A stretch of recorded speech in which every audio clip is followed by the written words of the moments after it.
اور اکرم فرماتے کہ پروردگار میں عاجز ہوں آپ کی عبادت اور بندگی سے، میں عاجز ہوں جو آپ کے لیے حمد و ثنا بجا لاؤں۔ عرفنا کا حق کا معرفت کا ما عبدنا کا حق کا عبادت کا، پروردگار میں آپ کی عبادت بجا لانے سے میں کون ہو سکتا ہوں آپ کے حمد و ثنا بجا۔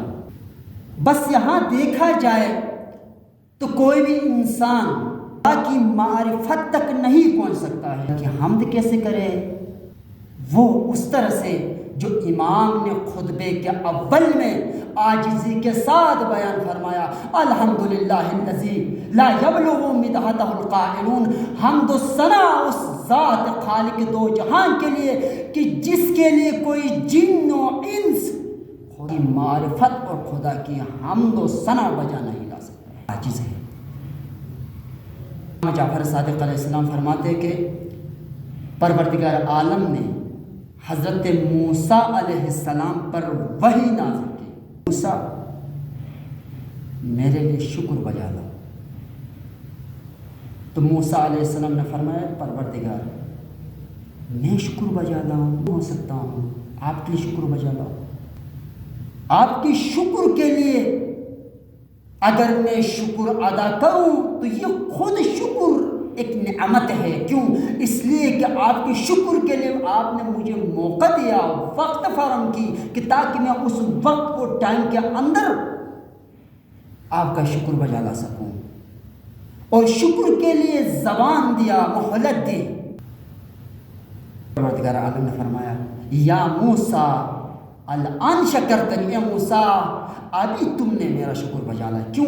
یہ شکر بجا نہ لانا، یہ اظہار عاجزی کرنا، یہ شکر ہے۔ علماء و مفسرین بیان کرتے کہ شکر کیا ہے، حمد کیا ہے اور مد و ثنا کیا ہے، اس کی طرف نہیں جاتا ہوں۔ پروردگار عالم کی مد ثنا کجا، پروردگار عالم کو درک کرنا کجا۔ آج تک یہ دنیا یہ کائنات عاجز ہے پروردگار عالم کے بندے اور ولی علی ابن ابی طالب کو پہچان سکے۔ خدا ہے پروردگار، تو پروردگار عالم ہے، علی کو کوئی نہیں پہچان سکا۔ جب ہم کہتے ہیں کہ علی انبیاء سے افضل ہے، کہتے کہ غلو کرتے ہیں۔ جب ہم کہتے ہیں کہ یہ کائنات وجہ تخلیق کائنات پیغمبر کی وجہ سے ہے، اور پیغمبر کی جو تخلیق کی جو وجہ ہے وہ علی بن ابی طالب کی وجہ سے ہے، تو ہمیں کہتے ہیں کہ آپ غلو کر رہے ہیں۔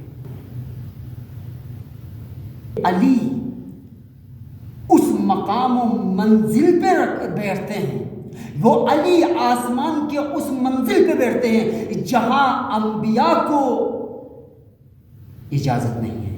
وہ تو آسمان سے اوپر انبیاء علیہم السلام کو اجازت نہیں ہے، اس عرش سے اوپر اہل البیت بیٹھتے ہیں۔ اس یہ بات ہے، یہ جری انسان، یہ مخلوق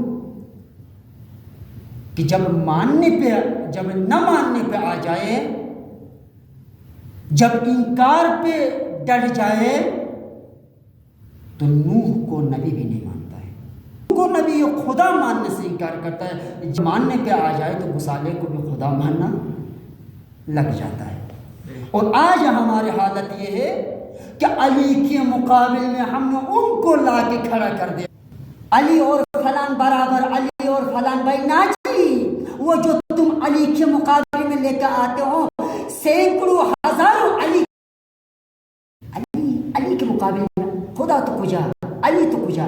یہ جو کلام نہج البلاغہ کے اندر خطبہ اول میں لا یحصی نعماءہ العادون لا یؤدی حقہ مجتہدون، ابتدائی مختصر جو جملے ہیں، یہ نہیں ایک صحابی کا، کسی ایک تابعی کا علی کے خطبے چھوڑ دے، اس ایک جملہ الحمدللہ الذی، اس کے مقابلے میں جتنے بھی اصحاب ہیں، جتنے بھی تابعین ہیں، جتنے بھی